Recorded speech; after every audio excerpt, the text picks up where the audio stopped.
नमस्कार, स्वागत है आपका आवाज़ उत्तर प्रदेश के चैनल में। जगन्नाथ मंदिर एक ऐसा मंदिर जो बहुत ही बड़ा रहस्य है। प्राचीन भारत आज के भारतीयों और शायद पूरी दुनिया के लिए एक रहस्य है। हमारे देश के ऐसे ग्रंथ हैं जो आज के साइंस को सालों पहले ही बताते हैं। भारत में कई ऐसे रहस्यमय मंदिर हैं जो ऐसे तैयार किए गए हैं कि उनकी आर्किटेक्चर आज भी बड़े बड़े आर्किटेक्ट को समझ नहीं आती है, लेकिन उड़ीसा के पुरी जिले में स्थित जगन्नाथ मंदिर रहस्यों का रहस्य है जो इसे दूसरे मंदिरों से काफ़ी अलग और विशेष बनाती है। तो आइए जानते हैं इस मंदिर के बारे में। भगवान जगन्नाथ का ये मंदिर 4 धाम में से एक है। यहाँ पर भगवान श्री कृष्ण अपने बड़े भाई श्री बलराम और बहन श्री सुभद्रा जी के साथ साक्षात विराजमान हैं। इस मंदिर के कुछ ऐसे चमत्कार हैं जिसे लोग आज भी देख सकते हैं और जो आज के मॉडर्न साइंस को खुली चुनौती देते हुए नजर आते हैं। जैसे मंदिर के ऊपर लगा हुआ ध्वज का हवा की उल्टी दिशा में उड़ना, मंदिर के अंदर जाते ही समुद्र की आवाज़ का न सुनाई देना, मंदिर की परछाई का ना बनना और मंदिर के ऊपर से पक्षी भी नहीं उड़ते हैं। और भी कई ऐसे रहस्य हैं जो इस मंदिर को और भी ज़्यादा रहस्यमयी बनाते रहते हैं। इन सब के पीछे का रहस्य हम बाद में जानेंगे। पहले हम ये जान लेते हैं कि मंदिर की स्थापना कैसे और कब हुई, क्योंकि सभी रहस्यों की शुरुआत भी यहीं से होती है। मालवा के राजा इंद्रद्युम्न इन्होंने ही जगन्नाथ मंदिर को बनवाया था। पुराणों के अनुसार राजा इंद्रद्युम्न भगवान विष्णु के भक्त थे। राजा इंद्रद्युम्न को सपने में एक दिन भगवान विष्णु के दर्शन हुए, जिसमें उन्होंने कहा कि नीलांचल पर्वत की एक गुफा में मेरी एक मूर्ति है, उसे नील माधव के नाम से जाना जाता है। उस मूर्ति को तुम वहां से लेकर आओ, मंदिर बनवाकर उसमें मेरी यह मूर्ति को स्थापित करो। राजा ने अगले ही दिन अपने सेवकों को नीलांचल पर्वत और मूर्ति की खोज करने के लिए भेज दिया। सैनिकों के साथ एक ब्राह्मण भी था जिसका नाम विद्यापति था। उन्हें इसके बारे में थोड़ा बहुत पहले से ही पता था कि सबर कबीले के आदिवासी नील माधव के रूप में इस मूर्ति की पूजा करते हैं और वो मूर्ति को देने के लिए तैयार नहीं होंगे। कहते हैं इसलिए विद्यापति ने सबर कबीले के मुखिया की बेटी से शादी की और उसके कुछ समय बाद अपनी पत्नी से नीलांचल पर्वत और मूर्ति के बारे में जानकारी लेकर वहां पहुंच गया। इसके बाद उसने मूर्ति को उठा लिया और राजा को जाकर दे दिया। गुफा में अपने आराध्य को ना पाकर मुखिया विश्ववसु बहुत ज़्यादा दुखी हो गया और रोने लगा। इसके बाद भगवान नील माधव की मूर्ति अपने आप वापस गुफा में आ गई।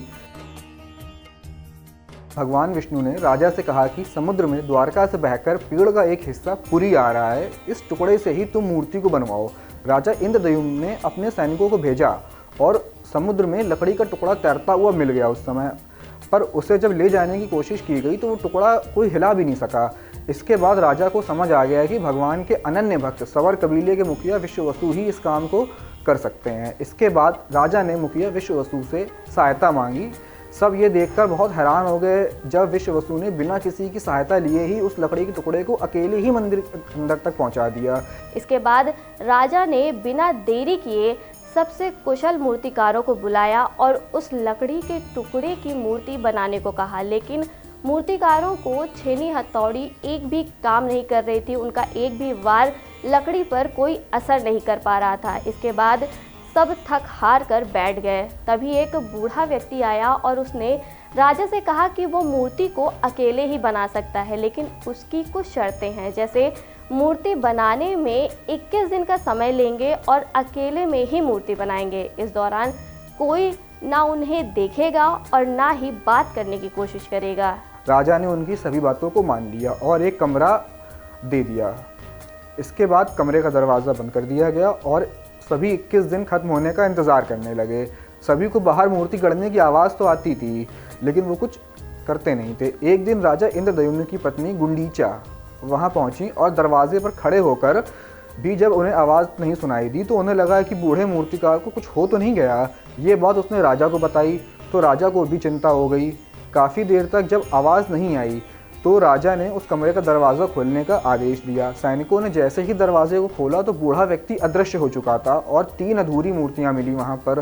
भगवान श्री कृष्ण, जगन्नाथ और बलराम जी की मूर्ति के छोटे छोटे हाथ बने हुए थे और पैर नहीं थे, जबकि उनकी बहन सुभद्रा जी के हाथ और पैर दोनों ही बनने बाकी थे। आपको बता दें, ये बूढ़ा व्यक्ति कोई और नहीं बल्कि भगवान विश्वकर्मा थे। दरवाज़ा खोलने के बाद सबको बहुत पछतावा हुआ, लेकिन बाद में सबने इसे ही भगवान की इच्छा मानकर तीनों मूर्तियों को नमन किया और राजा ने भगवान जगन्नाथ मंदिर में मूर्ति की स्थापना करवा दी।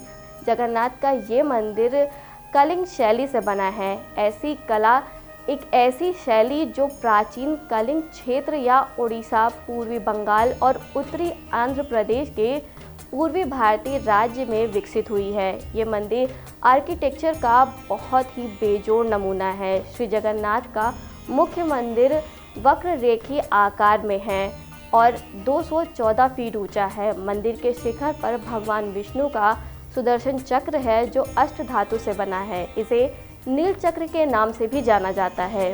राजा इंद्रद्युम्न के बाद कलिंग राजा अनंत वर्मन चोडगंग देव ने मंदिर के जगमोहन और विमान भाग को अपने शासनकाल के दौरान बनवाया। इसके बाद उड़ीसा के राजा अनंग भीम ने सन 1197 में इस मंदिर को वर्तमान रूप दिया। इस वीडियो में हमने जाना कि जगन्नाथ मंदिर की स्थापना कैसे और कब हुई। भगवान जगन्नाथ के चमत्कारों की लिस्ट काफ़ी लंबी है। अगर हमने इस वीडियो में इनको बताया तो वीडियो काफ़ी लंबी हो जाएगी, इसलिए आप हमारा नेक्स्ट वीडियो देखिएगा जिसमें चमत्कार और उसके रहस्य के बारे में जानेंगे।